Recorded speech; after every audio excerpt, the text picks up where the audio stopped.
The G85 came out, and now you can get the G7 for $500. Super affordable, good camera. Let's make some modifications and make it a little more useful.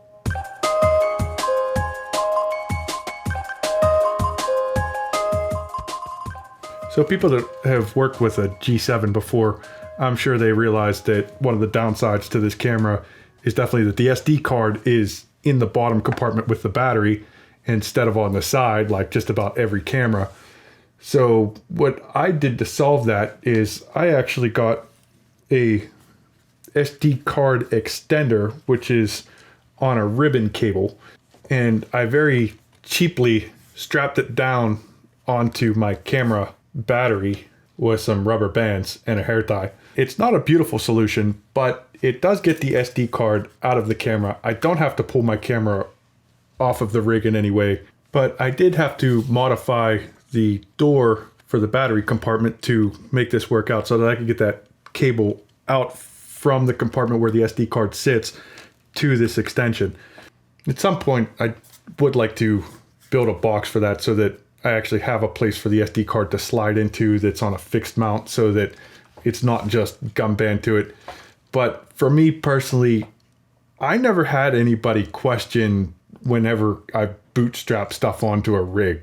You know, when I show up, I get a good image and then I produce a video and that's that. They don't really worry about I got something gum band onto the side of my rig. Generally speaking, people are just impressed that they see a rig. Oftentimes they don't even see the camera. They just see all this stuff. They don't know what it is. They're like blown away and they think you must be a super professional because you've got a big complicated thing. Now the battery that comes with the G7, it's not all that bad. I mean, it's got some decent life and definitely better than some other cameras out there. But at the same time, when I'm on a shoot, I don't want to be bothered changing batteries, especially because when they die, they don't die at a good moment. They die in the middle of recording. So what I did was I got a dummy battery off of Amazon. That cost me about $17. A USB battery bank, that cost me a little over $20, and then some cabling to hook all that up for about $15. So for under $60, I have a battery that should last me 4 times as long as a normal battery. And if it lasts me 3 times as long, then, you know, that would be super. Now, the rig that I have here, I put that together basically out of small bits and pieces of spare parts of rigs that I had laying around. So I really can't give you a price on what that all costs. But I feel this is a very small, very effective little rig for the G7. Very manageable. I've got plenty of spaces to grip this camera, and then I don't need a super heavy duty tripod to mount this thing. With rigs, it's really easy to go overkill, and overkill is really not what I want. When you compare something like a G7 to a GH4, you know, this is better in low light, so I can really get a better image out of this. Some of the downsides, I can't get 96 frames a second in slow motion, but I can get 60. Kind of stuck with 60, 30, and 24 on this.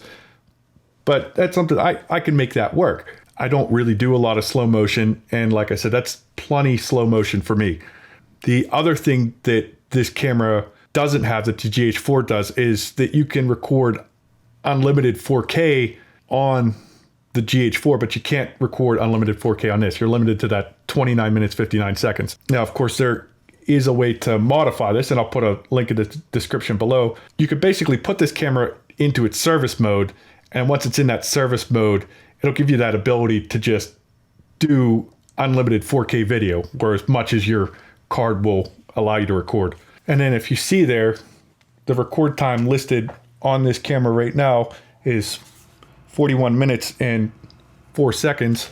That's not a lot, but I just have a 32 gigabyte card in there right now, and there is some stuff recorded on that, but that should be enough to show you that it does record more than that 29 minutes, 59 seconds. Since you're just using a combination of button pushes really to access that, you're not actually modifying the camera, you're not hacking the camera. It's not a hack. It's just using something that's available in the camera that isn't listed in the actual user manual. Now, one of the things you hear over and over again when you hear reviews on the G7 and the G85 is it doesn't have a headphone port. Now, for me personally, headphone jacks, they don't matter to me. I record off camera, always. And if I did need to record on camera, then I would put a recorder on my rig. That's just how I shoot. So that's pretty much it. I have a small rig, a camera with a good sensor so I can get good images, external SD card slot, and a battery that'll last me for hours and hours. And all this put together, camera and all, probably cost you less than $700. That's all I have for now. Thanks for watching. Please like, subscribe, comment, and we'll see you next time. Bye.